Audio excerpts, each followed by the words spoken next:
Coucou tout le monde, j'ai un stage d'organiser qui va commencer justement la semaine qui vient. Donc la vidéo sortira plus tard, donc ça sera un peu décalé.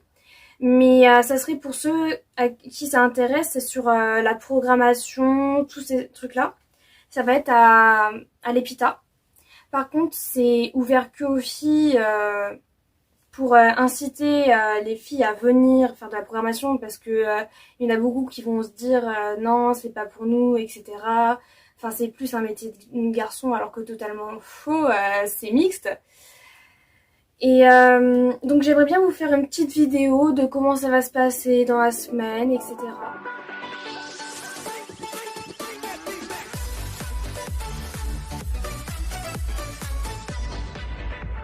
Salut tout le monde, aujourd'hui on se retrouve dans une petite vidéo spéciale, ça va concerner plus les filles, parce que j'aimerais bien vous parler de mon stage en fait Girls Can Code, que j'ai fait pendant l'été.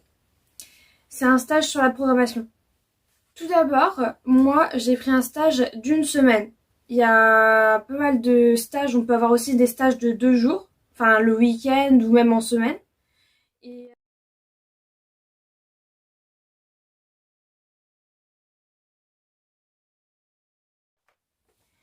au tout début de la semaine, on va revoir la base du Python. Donc moi personnellement pendant la semaine j'ai travaillé sur MuEditor, donc on a eu quelques feuilles en fait pour nous expliquer comment fonctionne l'application. Donc personnellement je trouve ça pas mal et c'est assez bien expliqué. Donc moi qui avait déjà fait en fait une première année, enfin parce que du coup là je rentre en terminale, mais j'avais fait ma première année de NSI, donc j'avais quand même quelques bases. Ça m'a permis de revoir et donc ce qu'on a vu en premier c'est le tout début de la programmation. On a revu aussi les listes et on a à chaque fois plein de petits plein de petits dossiers comme ça où ça va tout expliquer. Donc ça c'est un truc que j'ai trouvé vraiment pas mal. Et les encadrants, enfin c'est des jeunes du coup qui sont souvent passé la prépa. Après je sais qu'il y en a qui étaient en prépa intégrée, du coup nous c'était à l'EPITA là que j'étais. Et franchement je trouve qu'ils expliquent super bien, ça peut aider à voir si on aime la programmation, si on a envie de voir, si on a envie de continuer là-dedans, si ça nous tente, si on veut tester des choses.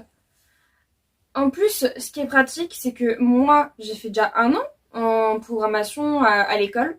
Et pourtant, j'ai quand même eu des trucs que je n'avais pas encore vus, donc ça m'a pas servi à rien.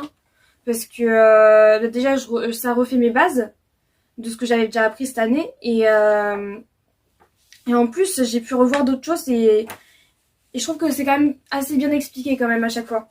Par exemple, à un moment, il y a un des projets qu'ils nous ont fait, c'est Pokémon. Ils l'ont appelé Pokémon et on va devoir apprendre de nouvelles choses. J'avais jamais fait ça en fait, où on doit créer du coup des...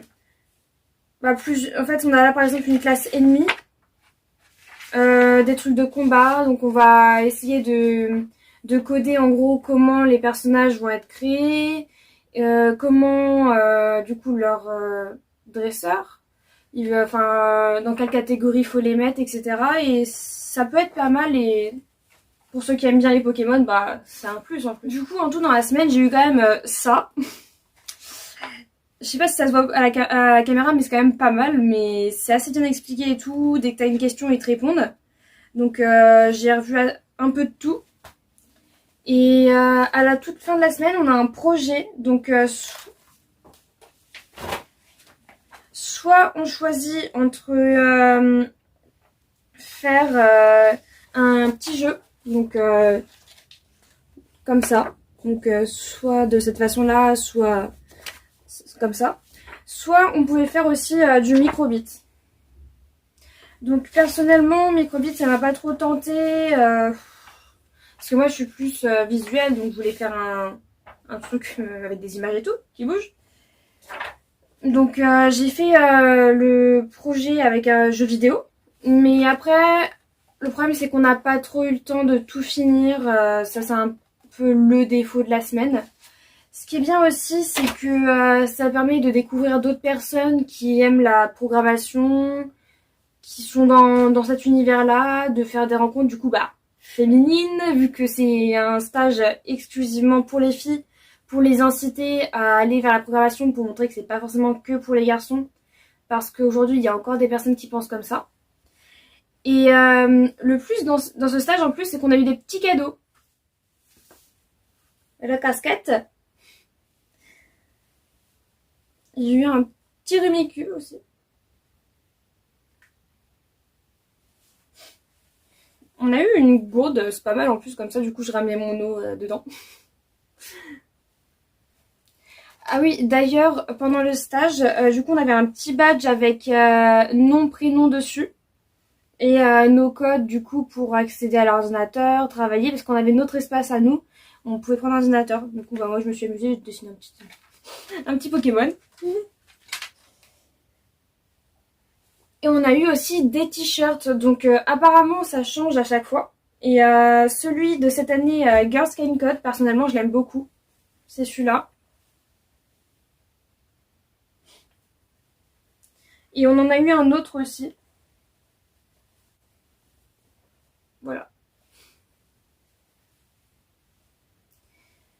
Après, moi, en gros, on pourrait me demander pourquoi je conseille ce stage.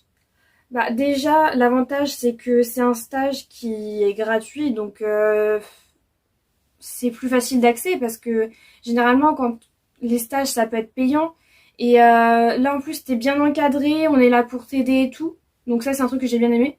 Bon, le petit plus c'est qu'en plus là où j'étais, en tout cas j'étais nourrie aussi le midi et du coup on a fait aussi une soirée avant, du coup c'était du lundi au samedi matin, du coup le vendredi soir on a mangé aussi. Et le mercredi aussi, on avait une sortie. Donc là, on était allé au laser game cette fois-là. Et du coup, je trouve ça vraiment bien quand même. Donc je le conseille à ceux qui veulent y aller. Merci d'avoir regardé cette vidéo. N'hésitez pas à vous abonner et à liker. A plus!